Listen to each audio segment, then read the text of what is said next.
Hoisin Gyoza. Take one.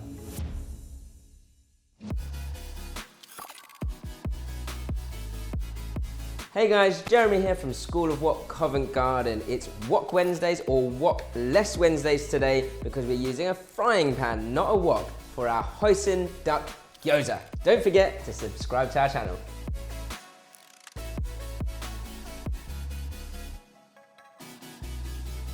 So we've got our crispy duck breast here. I've already finely chopped it up. Very similar or exactly the same cooking method to how I make my crispy duck breast and pancake dish. So you can have a look at that recipe for crisping your duck breast up. With the gyoza pastry, again, exactly the same pastry as the dumpling recipes that I've done before. So take a look at those. All I'm going to do to add to my crispy duck breast is add a couple of finely chopped spring onions to that and make a quick marinade. So we're keeping this Hoisin duck gyoza nice and meaty. Ooh, it's a strong spring onion. A load of spring onion into the duck. That's one whole duck breast there. There's a quite big spring onions because I haven't quite used the whole lot. And then we're going to start to marinate this. So, got a tablespoon of oyster sauce. Same amount, so a tablespoon of sweet chili sauce. This is actually a Cantonese sweet chili sauce, but you can use Thai sweet chili sauce too. Hoisin sauce. It is a Hoisin duck gyoza after all, so a good tablespoon of that. I don't want it to be only Hoisin sauce flavour though, because it's quite sweet. And then half a tablespoon of light soy sauce for saltiness, a teaspoon of sesame oil, and half a teaspoon of dark soy sauce for colour. Give that a good mix through. So my filling's done, ready to go. My pastry has been made up of the dumpling flour, which is like a Chinese plain flour, a bit of tapioca starch, and a bit of oil and hot water.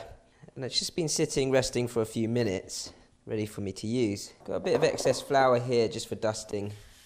So I'm going to start to roll this out. You can, of course, buy gyoza pastries.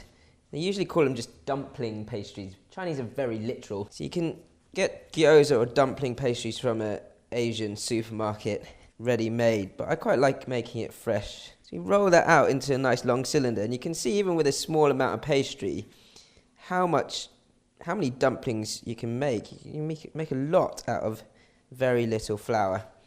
So I'm going to start to pick those out. I want these to be a good sized dumpling so I can fit enough of that juicy Hoisin duck filling inside. Make nice rounds of this. And this is what I call pinchy, pinchy, twisty, twisty. So push in, pinch and squeeze, push in, pinch and squeeze. And then just squeeze that together to make that nice round ball of dough. So I've got my rounds of pastry, get a bit of dusting flour. I'm going to roll each pastry out and we'll start to fill. Nice and thin, with that hump in the middle. And it's like the tummy in the head feeling of dumplings. Where my left hand is the spokes of a wheel, and my index finger just twisting that wheel of pastry around. Meanwhile, my right hand with the rolling pin is going firm when I push in and relaxing when I come back out. So I've got my pastry all rolled out and my filling ready. I say my pastry should be big enough for a good heaped teaspoon or so of filling. I'm going to go for a very traditional fold here, so just sitting my pastry up like a taco, my left thumb guarding that filling, and then I'm going to pinch the outside and start to pleat. And each pleat can be a little bit further along. Pinch and pleat, pinch and pleat, pinch and pleat. Just keep going until you get to the edge. Just flip that up and you can see my gyoza. The dumplings are ready. I've actually got some excess dusting flour here, so I'm going to put some water in that and try and create this sort of pancakey lattice on the base of my gyoza. A good amount of oil in the base of your frying pan.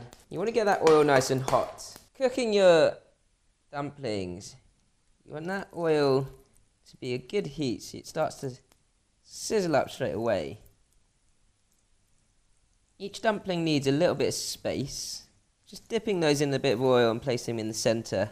I'm going to try and keep this in a nice pretty order. I've got hot water nearby ready for me.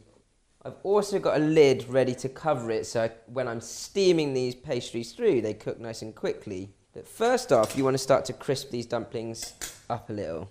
You can see sort of how quickly they start to crisp up.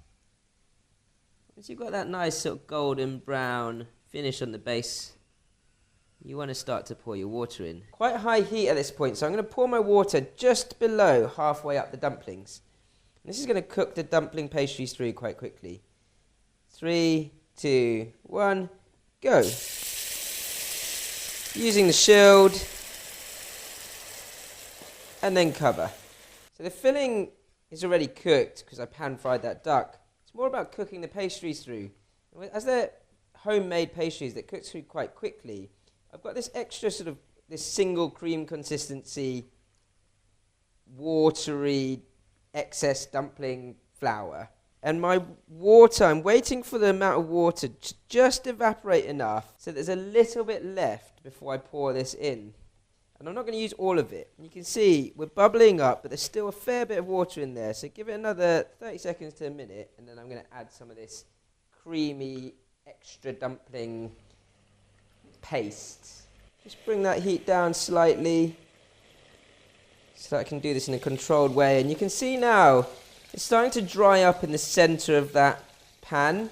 At this point, I'm going to put a little bit of this paste, 2, 3,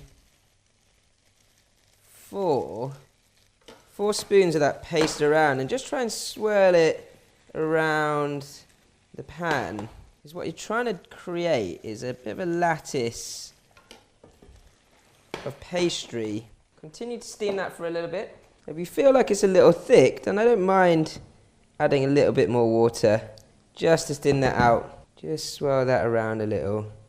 Get that pancake mix to crisp up nicely. Okay, so at this point where the dumplings are cooked, starting to crisp up a little, what I'm trying to do is create a slight sort of almost caramelized lattice of pastry around the base of the gyoza.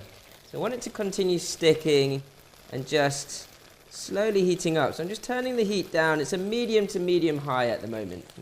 I'm just sort of checking my lattice here.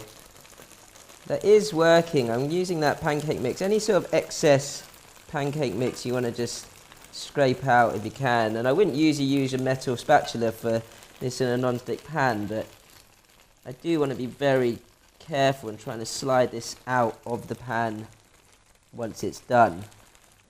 So you can see my lattice.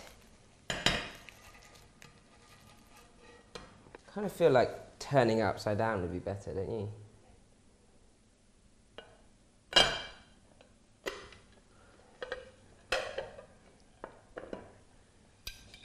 Cool. So my lattice of dumpling pastries that I've just flipped over to show off some of the crispy bits at the same time as showing off the beauty of the actual dumplings.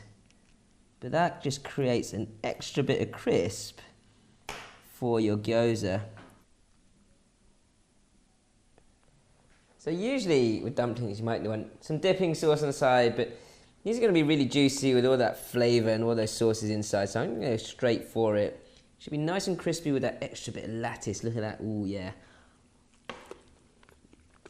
Oh, that is the ultimate dumpling. You can always hear my crunch, I'm sure. That lattice makes all the difference. This is my crispy style gyoza with hoisin duck filling. If you like this recipe and you want to learn more, whether it's lattices or not, don't forget to subscribe to this channel.